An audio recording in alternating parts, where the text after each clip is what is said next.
And coming back, I have the body completed. As I said, I just went ahead and did the exact same process that I did with the head to do the body.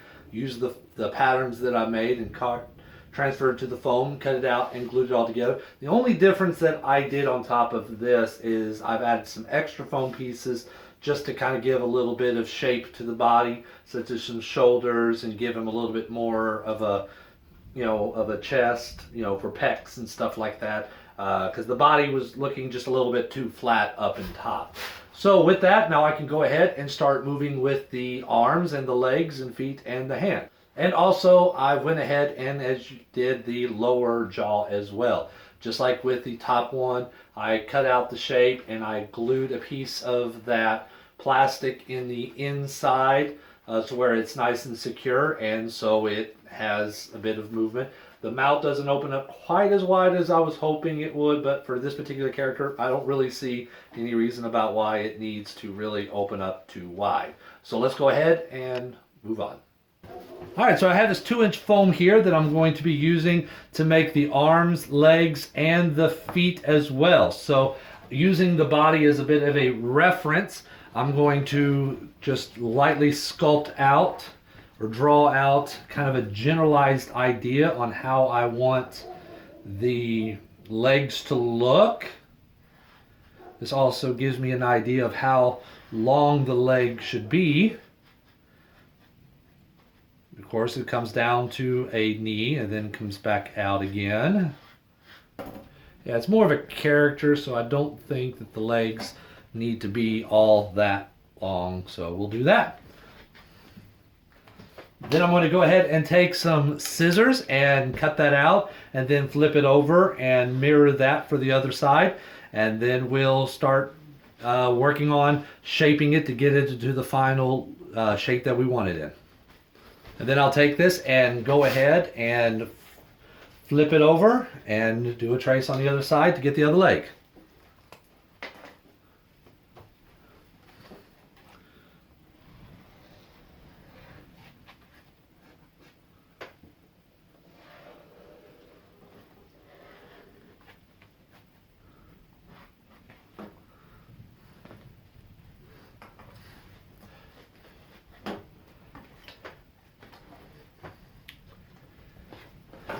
And there we go. I'll just repeat the same process for both of the arms and also the feet as well.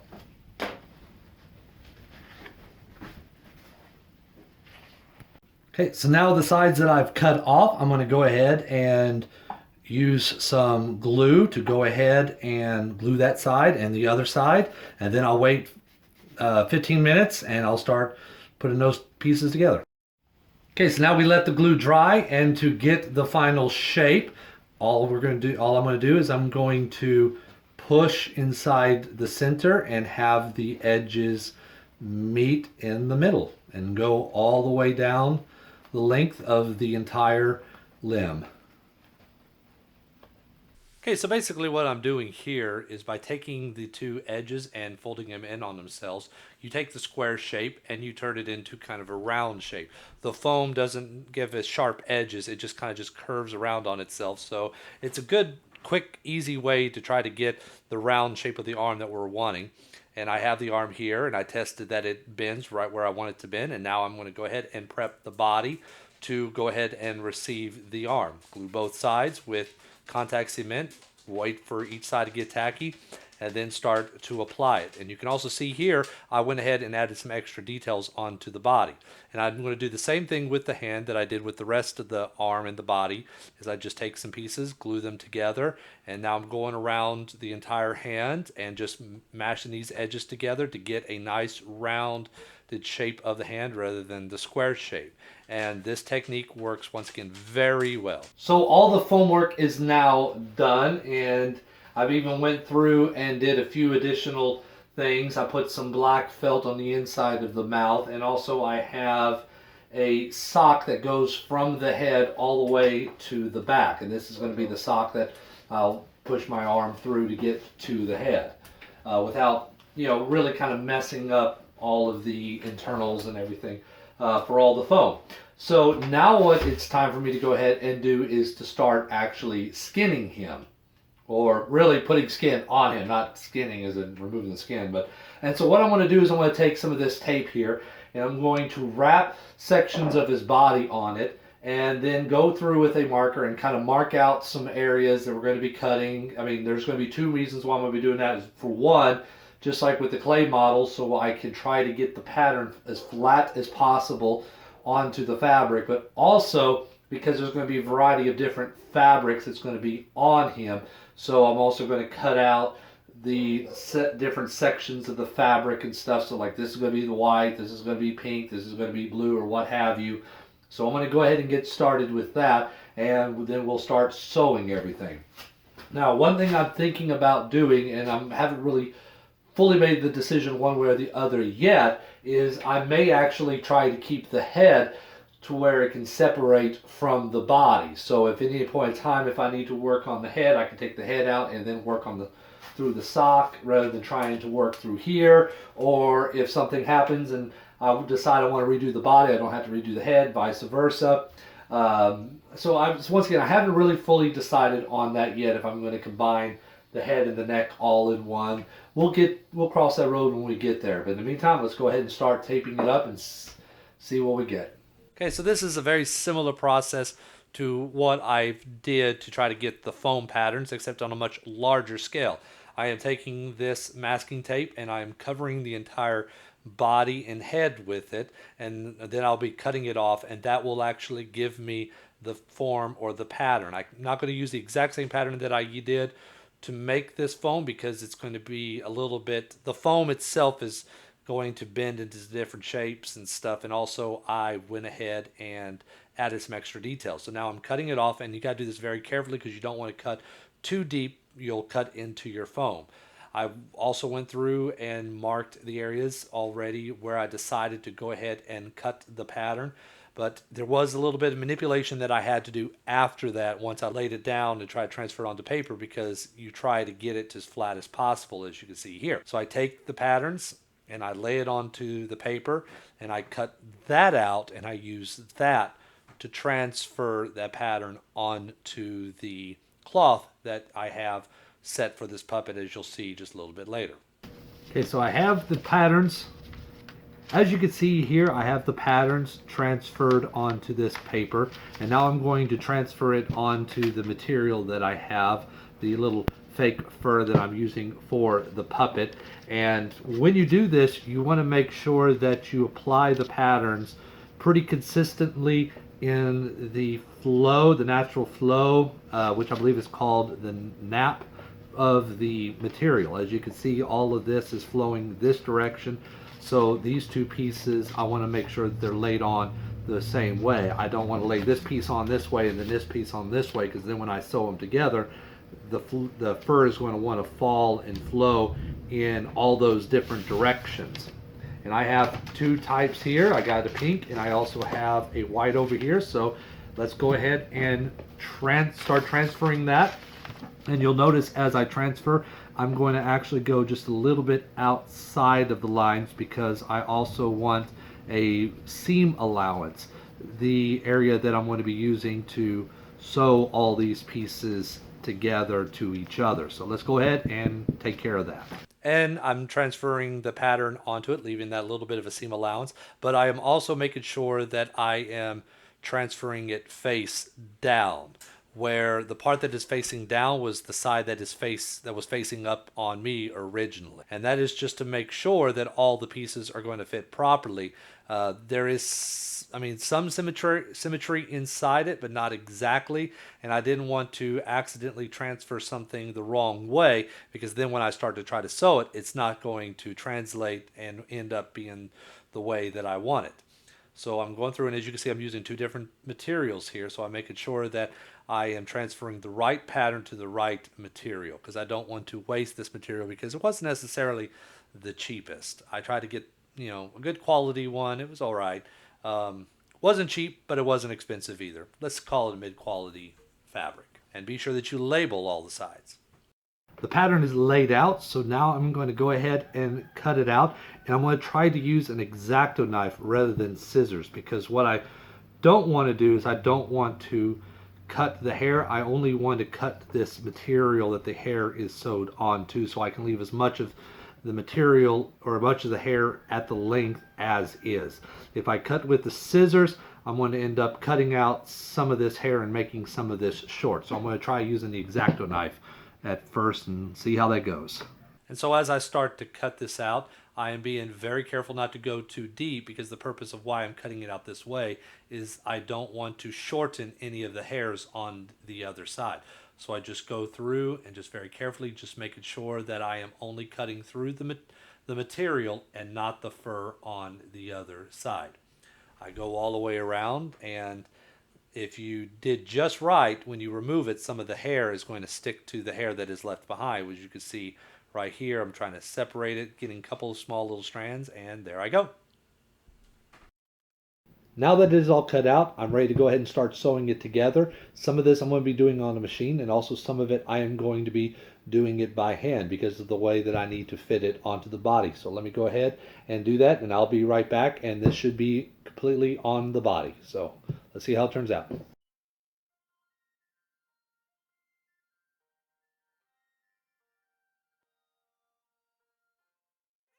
Okay, so here I am going ahead and continuing that same process with also the hands, the feet, the arms, the entire part of the body.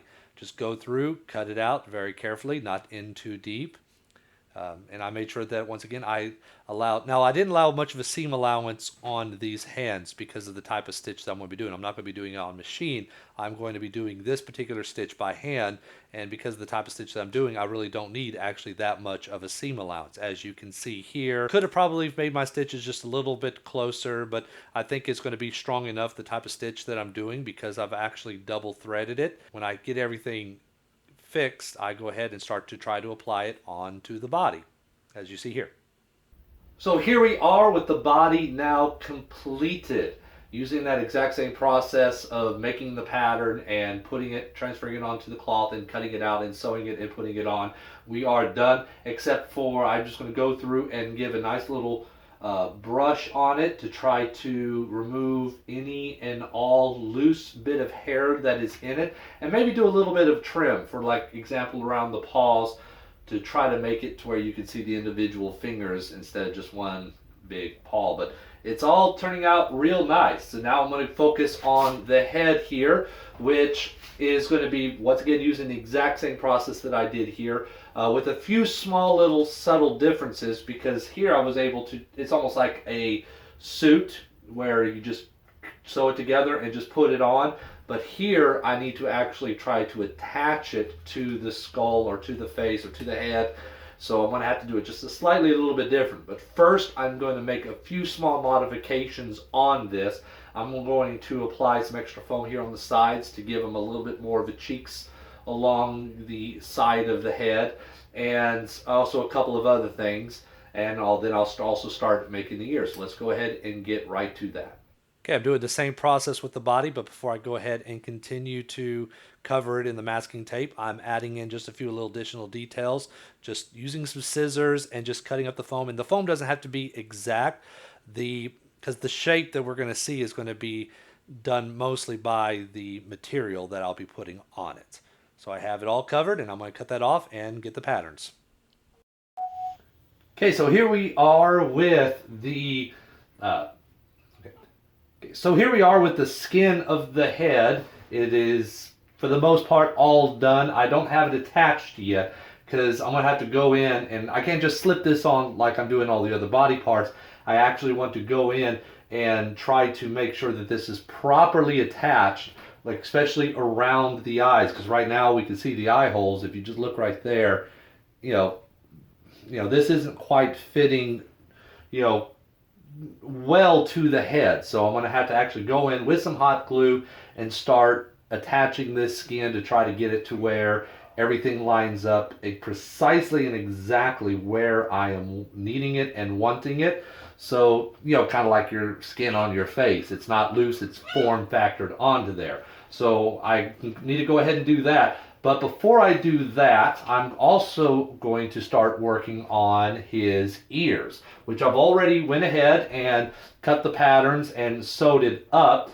So I need to attach these to the head and cut little slits onto the hair for that. Actually attach the ears to that. But the ears, as you can see, they're just going to be kind of a bit floppy. So what I'm going to do with that to keep it to where they are, standing upright and not being too floppy like this, kind of like rabbit ears, is I've gotten some of this bunting here that I have for that we use, to kind of put to give some structure to garments and things like that, some rigidity. There we go. That's the word, rigidity to garments and things. And I'm going to be using this. And to show you how I'm going to be using it, I already got one of the ears already done. As you can see, it is standing up where it's supposed to, but it is still bendable. So I could sit there and move this like so, to stuff it in. If it hits on things or bumps into things, it's going to move. And so that's precisely what I'm wanting right here. In fact, if I wanted to, I could even go in and add in the mechanism, tie a little string up here, run it down through the bottom, run it through here, and pull on that string and have it to where the ear can kind of bend like this if I want to. I can always do that a little bit later. But to show you how I've done the bunting, it is simple. I just took a length of it and it's bent, and it's going to be bent for a reason, because this is actually going to be sitting and attached to inside the head like that. But to keep it, to give it a little bit more structural rigidity, that's my new word of the day, I went ahead and cut. Let me show you what I mean here, is that if you look at it, it bends naturally in one direction. So it wasn't very sturdy. So what I did is I took two sections of this. You know what, let me go ahead and show you how I did that. So let me do this. So I have the ear here that I am wanting to do. Let me find the opening. The opening is right down here. There we go. Yeah, that's it. That's the opening right there. So here it is, the ear with the opening. And so what I do is I'm first going to take a little bit of this and I'm going to measure it out. Now for this particular ear, I want the ears to be a little bit offset, or not offset, but one of them is going to be standing erect the whole time. The other one though is only going to be erect halfway, and so half the ear is flopping down just like, oops, there we go, just like that right there. Let me go ahead and move that camera. So one ear is standing all the way up, as you can see, like this, but this ear is going to be kind of halfway down all the time. So to do that, I'm only going to run this bunting, this ribbing, bunting, I don't know what you call it. We'll call it ribbing, I think, only about halfway up the ear. So I'm going to go through and measure off enough of this to where it goes down, exit out, leave enough for the foam to, for the distance of the foam, and then come back up about the same distance. So we want it right about, let's go ahead and cut it right about here. Like that. And I'm going to go ahead and fold this in half just to put enough of a crease down at the bottom. Like so. Now, this could work, but once I try to put it in, this doesn't have enough structural rigidity to where the weight of the ears is going to push this down, move it forward. So just to make it a little bit stronger, then now I'm going to go back in and cut a little bit more of this ribbing or bunting, whatever this stuff is called. I think it's called. We're just going to call it ribbing, just to where it can kind of go down to almost right in line to where some of it's buried into the foam. And I'm going to cut that off. And then I'm going to get my hot glue. And see, what I'm doing here is I'm gluing it together to where, the two opposing ends, because one's bending this way, the other one is bending this way. So I'm gluing it together so the tensions between those two is going to hopefully keep everything straight, which is what it does here. It straightens it out, but it still gives it enough,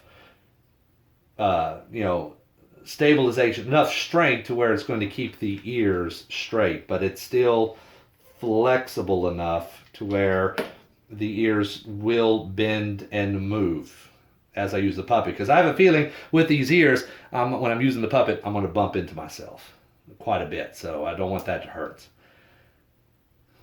So just go all the way down.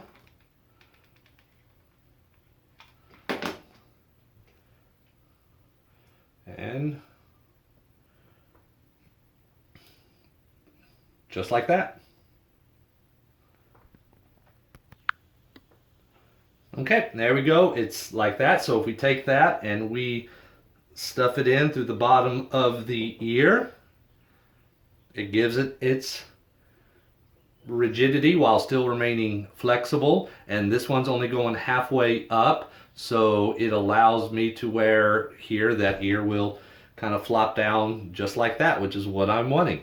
And if I want to, I can go back in and I might stuff it only very lightly with some polyfoam inside it to kind of but probably not too much, because I don't want the ears to start getting rounded in shape. I want them to try to lay flat. So I think that right there is pretty good. So let's go ahead and now attach these to the head here. And I'm going to have to definitely give this guy a bit of a haircut. Hopefully you get that joke right now, because you're hopefully understanding what it is that I'm actually making here. And so we're going to go ahead and attach these and insert them into the head like so and like so.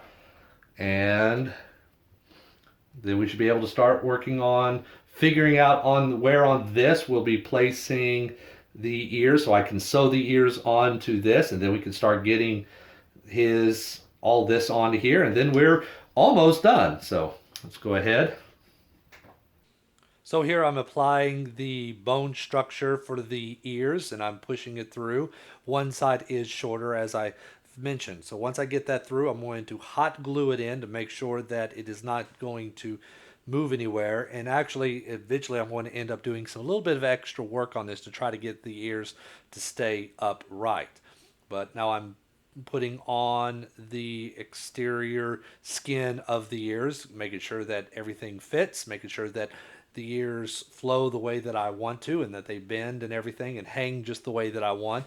And like I said, I had to go back in and make just a few small changes to try to get the ears straight up and down. Now here it is. I am skinning the head of the puppet. I'm putting the fur on, and I'm going through finding the eyes, and I'm going to attach it, very securely, the skin or the fur to the foam using hot glue. So I go around making sure that I'm not gluing any of this to the eye itself or to the eyelids. I only want to get the foam, and I want this particular part of his fur to be very form fitting to the head, to try to get the character to be shown and express as much as I can. Otherwise it just looks like just a big ball of fur, and it doesn't really resemble too much of a bunny. I get through with that. Now I'm going through and I am now gluing the areas around his mouth, trying to get it to where it gets in the overbite. And now here, speaking of overbite, I am now using a bit of polystyrene plastic to go ahead and cut out the ears. And to fashion the nose, I've actually recycled one of the eyelids that I printed that didn't quite work. I just bent it, or just kind of filed it to shape to where it will fit on side there, and I gave it a fresh coat of paint and slapped it on. And now I'm trying on the teeth, and I use a little bit of heat to bend it to get the teeth to work just right. All right, everybody, and after weeks of work, here it is, E-Bunny. Now, The reason why this took weeks of work is because I was working on him only on spare times that I've had in between vacation and a bunch of other things that was popping up. I didn't actually have a lot of time to devote to him, but he is now, for the most part, pretty much completed. I say pretty much completed because there's just a few little things that I need to still work on. I still need to give him his haircut. As you can see, the eyes, I mean, sometimes get covered up. A couple little details are there, but just a couple, just a few little snips here and there, and some areas that I need to sew on, and just some small things that I need to work on in order for him to call him complete. But I think as far as to go ahead and try to complete this episode, I say that he is actually done. So as you can see here, I mean, he's a little bit bigger than what I was expecting. Definitely a lot bigger than what I drew him out to be, but it still works. I had to develop and design the puppet to be based around my hand that is going to be operating inside of him and everything. But everything, though, turned out just the way that I want. I mean, his eyes, they do blink, and they blink individually. It's going to take me a little bit of practice with him to try to get it to where both the eyes can blink at the same time. And there's probably some mechanisms out there that I could design to make it to where I could do it a little bit easier, but I think with just a little bit of practice I could probably get this. And I wanted his eyes to be able to blink one at a time because of the character that I have in mind for this particular bunny here, or this particular puppet. I don't know why I'm calling him a bunny, but he does work. So as you can see here, one of the ears is just like what I wanted. One ear sticks up, the other ear kind of flops over just a little bit. I mean, the mouth moves, his eyes blink. I mean, he does everything that I want him to do, and that's precisely what I set out to do. So, and if I want to make any kind of changes on him, I can always do that because the head is actually going to be able to be separated from the body. So if I need to do any work from the body or I want to change the body, I don't necessarily have to mess with the head. Or same thing, if I need to do any work to the head, I could do such, just take off the head and do the work as well. Somewhat modular. So, but yeah, he's pretty much done. So, just except for those few minor things. So tell me what y'all probably think. Now, I'm not going to really kind of give him a voice right now. I'm going to try to do that off screen. I'm going to be working with him, playing with him a little bit to try to get that idea of what type of voice that he should probably come up with.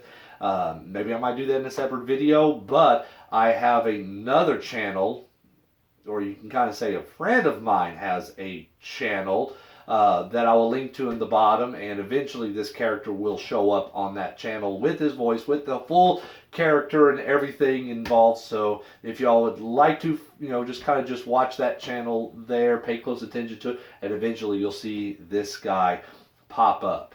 But yeah, I mean, tell me what y'all probably think. Do you like it? Hopefully something in this video might have helped you and inspired you to go ahead and try to make one of your own puppets.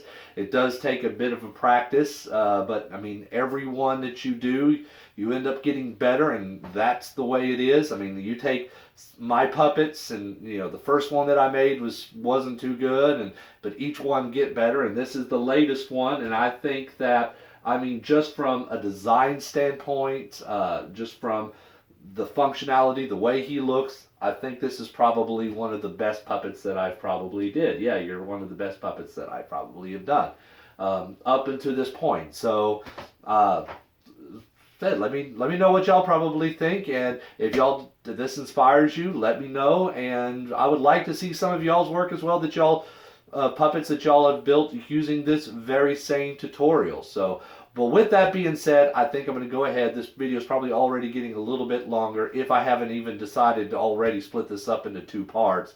But yeah, I'm going to go ahead and we're going to stop this video here. And so once again, I am Daniel, aka buidl Dan. This is my new buddy, E Bunny, and just want to say thank you for watching, and I will see you next time.